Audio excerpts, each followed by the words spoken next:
Now, I want to shift gears. The other thing I mentioned was if there was, if I had to just encapsulate or summarize or give a synopsis of just the two primary, almost like a seesaw, things that I would focus on in trying to grow as a worship leader or someone that's part of a worship team, and that is cultivating a devotional heart through prayer and the Word and fellowship and staying plugged into a healthy church, And the other thing is cultivating your primary skill, the thing that God has called you to do.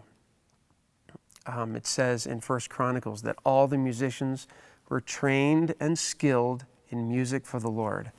I won't turn there right now, but in 1 Chronicles, it says all of the musicians, not the ones that felt like it, not just the young ones, but even the ones that had been doing this a while. They found a way to continue cultivating their skill. So I just challenge you with that.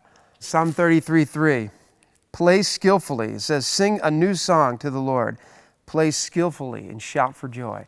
There it is again, play skillfully. But I love Chronicles where it says they were trained and skilled in music for the Lord. I just love how that, there's no shame and no crime, and it's not unspiritual for you to sit down with your metronome and be practicing your scales and practicing these songs that you already know, but working to either a drum machine or a time, some kind of a time thing. Play the songs you know and begin memorizing these songs.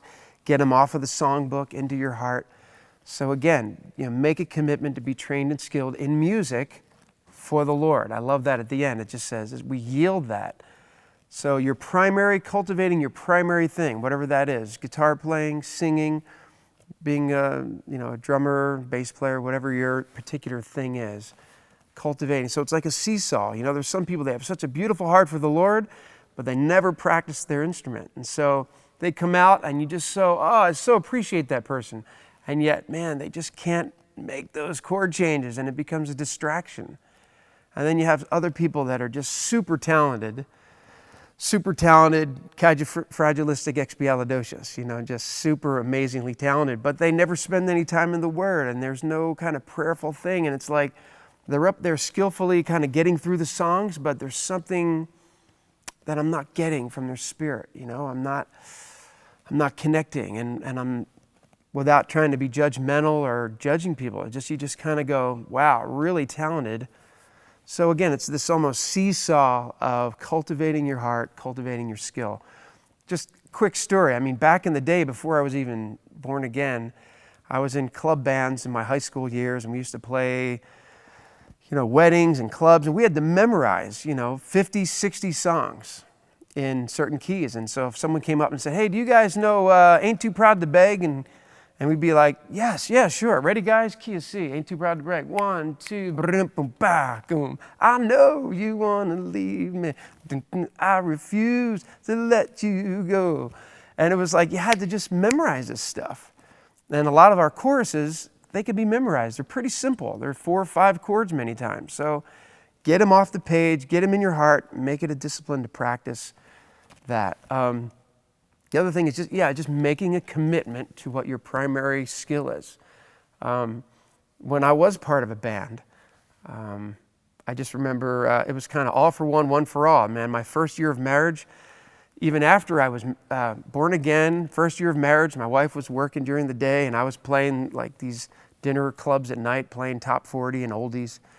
And man, you had to show up or the other 3 guys in the band weren't going to make their $50. And then you couldn't pay your rent at the end of the week. So we would do 4 one-hour sets, and I just remember having to get my wisdom teeth taken out. And, all 4 wisdom teeth taken out and, completely drugged up. And then my wife drove me to the little supper club we were playing and my band propped me up in a chair, and I had my electric guitar, and my cheeks were out to this, but I played my parts because it's like, dude, unless you're dead, you have to show up. That was the mentality. It's like all for one and one for all. And yet, I've got folks on my worship team over the years, they'll call 7:30 that Sunday morning and be like, I've got a little cough. I don't know if I can make worship this morning. I'm being kind of mean, sorry, but kind of bugs me a little bit. I feel like saying, dude, do you have a pulse? Okay, well then be there, man. I mean, that's mean, and I don't say that.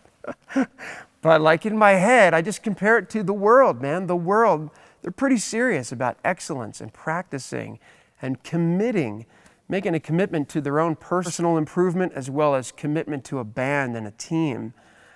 And it doesn't mean you can never show up. It doesn't mean you can't call in sick ever. I'm not trying to say that, but I'm just trying to give some kind of frame of reference that, man, if the world's willing to do that, how much more should we say, man, I'm committed. I'm committed. There might be a season where you guys rehearse not just Sunday mornings for 15 minutes, but you say, you know what, for the next 3 months, let's practice Tuesday nights and Thursday nights, and let's really become a team. Let's be good at, cultivate this as well as cultivating our heart.